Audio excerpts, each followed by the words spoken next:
하나님 말씀 여호수아 21장 1절에서 19절까지의 말씀입니다. 이스라엘 12지파에게 땅이 분배가 되었습니다. 그리고 우리는 어제 도피성에 대해서 우리가 함께 살펴보았고요. 오늘 본문은 레위 지파가 배정받은 48성읍에 대해서 살펴보려고 합니다. 사실 다른 지파들이 땅을 분배받을 때마다 레위 지파에게는 하나님께서 기업이 되어주겠다 반복적으로 말씀하셨고, 계속해서 이들에 대한 기업에 대한 언급은 하나님께서 당신께서 기업이 되어주신다라는 것입니다. 21장의 구조는 먼저 1절에서 2절은 레위 사람들의 요구가 기록되어 있고요. 3절에서 8절까지는 레위의 세 아들 그핫, 게르손, 무라리 자손들이 제비를 뽑는 장면입니다. 그리고 9절에서 42절까지는 배정에 대한 세부 사항으로 아론 자손의 그핫 가문을 위한 배정과 아롯 자손이 아닌 그핫 가문을 위한 배정, 그리고 게르손 가문과 무라리 가문을 위한 배정에 대한 내용입니다. 그리고 마지막으로 43에서 45절은 하나님의 약속의 말씀은 반드시 성취된다는 결론이 기록되어 있습니다. 땅 분배가 끝이 났습니다. 그런데 분명 12지파가 분배받았지만 레위 지파는 해당 사항이 없었습니다. 이유는 하나님께서 레위 지파는 따로 구별하셨기 때문입니다. 레위 지파의 자리는 요셉 지파가 둘로 나뉘어서 에브라임과 므낫세로 나뉘게 되어 그 빈자리를 채우게 되었기 때문인데요. 하나님은 레위 지파에게 땅을 분배하지 않으며 내가 너의 기업이라고 말씀합니다. 그들에게는 땅이나 성읍이나 목초지가 주어지지 않았지만 하나님이 기업이 되어주시겠다고 신명기와 여호수아에서 반복해서 강조한다는 것을 우리가 먼저 기억하면 좋을 것 같습니다.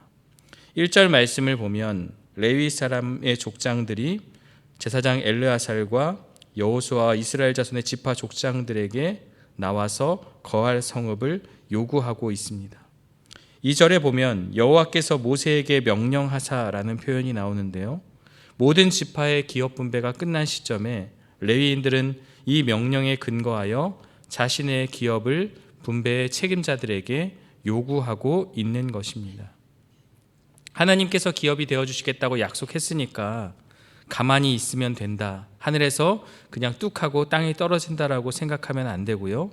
이들이 정당하게 자신들의 그 성읍을 또 요구해야 하는 것이죠. 왜냐하면 이들은 흩어져서 살면서 해야 할 일들이 있기 때문입니다.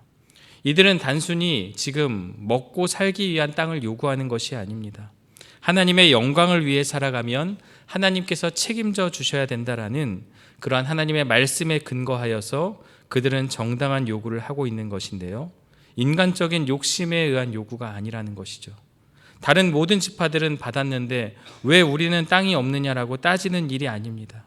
이들의 요구는 하나님의 명령과 약속에 근거하였다는 점에서 신앙적이고 정당한 요구라고 볼 수 있습니다.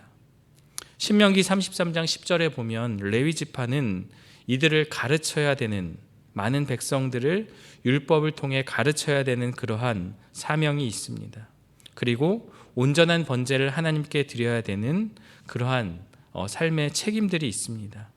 그러한 삶을 살아낼 때 하나님께서 그들을 책임져 주시겠다라고 하는 것이 바로 하나님의 약속인 것이죠. 12지파로부터 그 11조를 통하여서 이들의 삶은 또한 보장받아야 되고 이들은 하나님의 일에 매달릴 수 있게 되는 것입니다. 창세기 49장 7절에 보면 야곱은 레위에게 이스라엘 중에서 흩으리로다 라고 예언합니다. 이 말은 다른 모든 지파들이 그 기업을 분배받고 난 후에 마지막에 그들 지파의 기업 중에서 기업을 분배받아야 한다라는 것을 말하는 겁니다. 다시 말하면 레위 지파는 12지파가 분배를 받은 이후에 그 땅 가운데서 성읍을 배정해야 했기 때문에 제일 마지막에 이루어진 것인데요. 성소의 직분을 맡은 레위 지파는 이스라엘의 하나님 여호와가 그들의 분기시요 기업이었기 때문에 다른 지파처럼 생업을 위한 토지를 별도로 분배받을 수 없었고, 단지 그들이 거주할 최소한의 성읍과 성읍 주변의 목초지만을 필요로 했기 때문입니다. 생각해 보면 이들 12지파가 분배받기 전에 레위 지파도 처음부터 분배받았으면 모든 것이 좋지 않나 이런 생각을 해봅니다. 왜냐하면 각 지파들의 입장에서는 줬다 뺏는 것 같은 느낌이 들기 때문입니다. 하나님께서 그 땅들을 다 주고 난 뒤에 이제 자기 것이 되었는데 이제 와서 레위 지파에게 자신의 것을 내어주라고 하는 것은 어찌 보면 조금은 불편하고 쉽지 않은 그러한 모습이 될 수가 있는 것이죠. 그러나 하나님은 이들의 자원하는 마음을, 그리고 레위 지파를 섬겨야 되는 것을 보여주기 위해서 그렇게 모든 땅이 분배된 이후에 특별하게 레위 지파의 성읍을 구별하여 준 것이라고 볼 수 있습니다. 독일이라는 나라는 특별히 종교인들, 그러니까 성직자들에 대한 세금을 나라에서 직접 걷게 됩니다. 원천 징수에서 걷기 때문에 한 8에서 9%, 그리고 각 사람들은 자신의 종교를 등록하여서 그 종교세를 내게 되는데요. 생각해보면 정말 좋은 제도다라고 생각할 수 있지만 그렇지가 않다고 하는 것이죠. 왜냐하면 이것이 강제적이고 뭔가 강제로 떼어나가는 세금과 같이 느껴진다면 자원하는 마음이 아니기 때문에 그들이 신앙 가운데서 좋지 않은 그러한 모습으로 나아갈 수 있다는 것이죠. 그렇기 때문에 하나님께 드리는 것도 마찬가지라고 생각이 되어집니다. 우리가 하나님께 드려지는 물질뿐 아니라 우리의 마음과 시간과 모든 것들이 자원하여 드리지 않으면 그 마음과 그 모든 것들의 기쁨이 없다라는 것이죠. 받는 하나님의 입장에서도, 드리는 우리의 입장에서도 자원하여 기쁨으로 드릴 때 모두에게 행복이 있고 또한 기쁨과 감사가 넘쳐난다는 것이죠. 바로 하나님은 이들을 통하여서 레위인들을 섬기는 그 모든 것들도 자원하는 마음, 기쁜 마음으로 이들에게 요구를 한 것입니다. 3절에 보면 이들의 요청은 받아들여집니다. 그래서 각 지파는 자기의 기업에서 이 성읍들과 목초지들을 레위 사람에게 주었다라고 말씀하고 있습니다. 도피성 6개를 포함해서 48개의 성읍과 목초지를 레위 사람에게 주었다라는 것이죠. 지금까지 땅 분배는 제비 뽑기로 이루어졌습니다. 마찬가지로 레위 지파의 성읍 분배 역시도 제비 뽑기로 결정됩니다.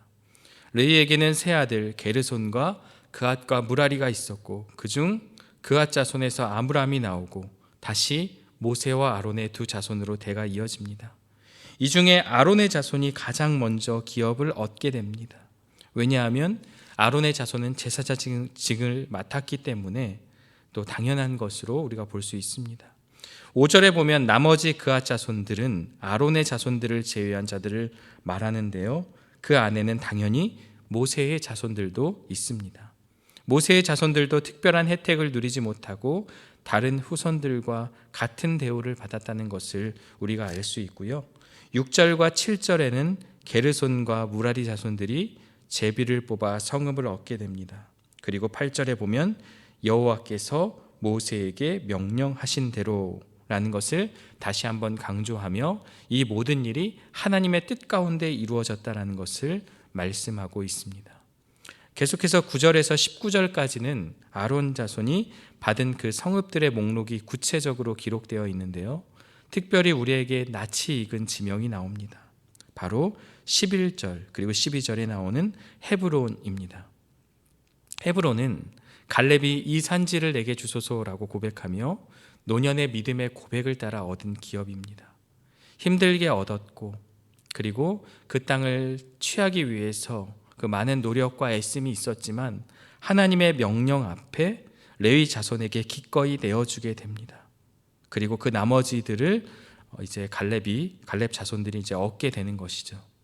오늘 말씀을 보며 제사장의 역할과 성막을 관리하는 중요한 일을 감당함에도 그동안 어떠한 목소리를 내지 않고 다른 지파들의 분배가 끝날 때까지 기다리며 말씀에 근거하며 요구할 수 있었던 이유는 모든 것이 여호와께서 모세에게 명령하신 대로 행하였기 때문입니다.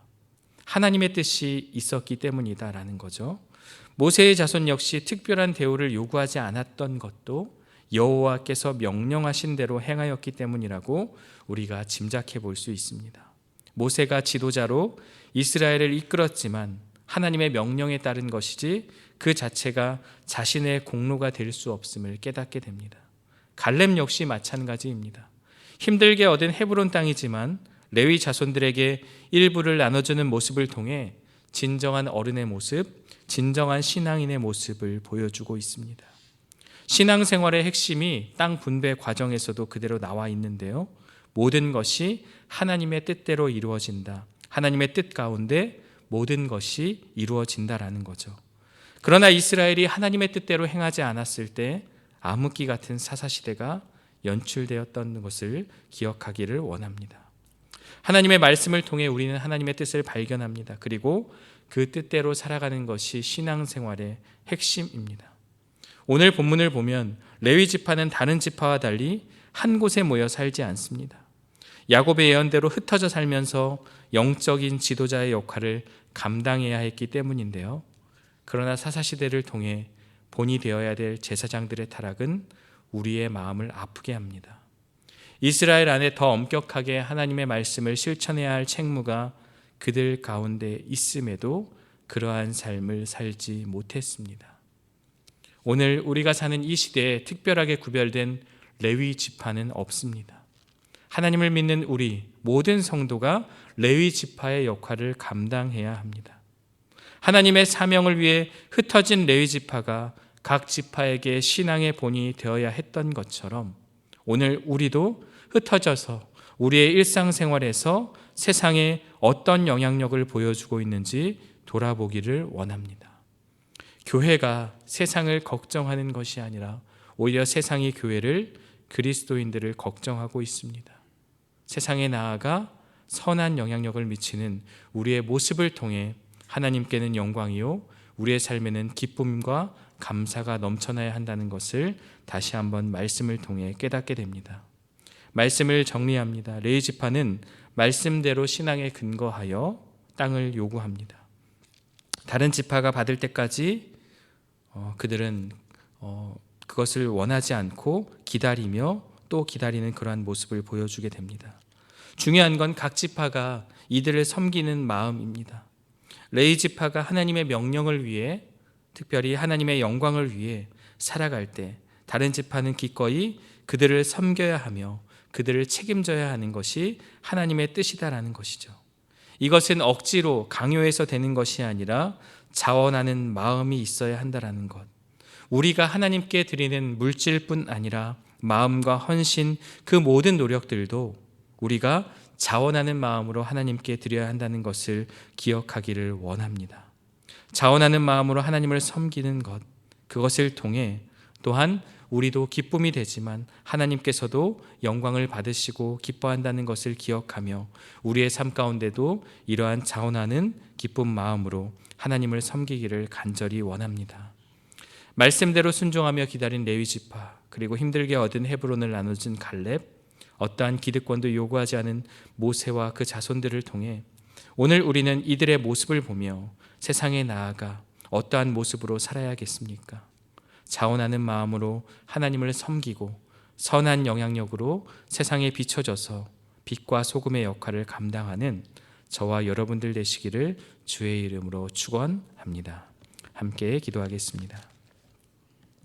사랑과 은혜의 하나님, 오늘 주신 말씀을 기억하며 끝까지 기다리며 하나님의 분깃을 구하는 레위 지파의 모습을 통해 모든 것이 말씀대로 이루어짐을 다시 한번 보게 됩니다. 또한 이들을 섬기는 각 지파의 그 자원하는 마음, 기쁜 마음을 통해 하나님께서 기뻐하시고 또한 그것이 이스라엘이 살아가는 삶의 방식이요 그 모든 것임을 깨닫는 것을 통해 오늘 우리의 삶을 돌아보며 오늘 우리도 하나님을 자원하여 섬기고 있는지 돌아보게 하여 주옵소서. 기쁜 마음으로 하나님께 드려지는 모든 것들에 자원하는 마음이 있게 하여 주시고 이러한 모습을 통해 세상에 나아가 선한 영향력을 보일 수 있도록 인도하여 주옵소서. 이제 구약시대와 같은 레위 지파가 이 땅 가운데 없지만 하나님의 부르심을 받은 모든 성도들이 그러한 사명을 감당해야 함을 기억하고 세상에 나아가 선한 영향력으로 말씀으로 세상에 드러내는 그러한 빛과 소금의 역할을 감당하는 우리 모두가 될 수 있도록 인도하여 주옵소서. 예수 그리스도의 이름으로 기도드리옵나이다. 아멘.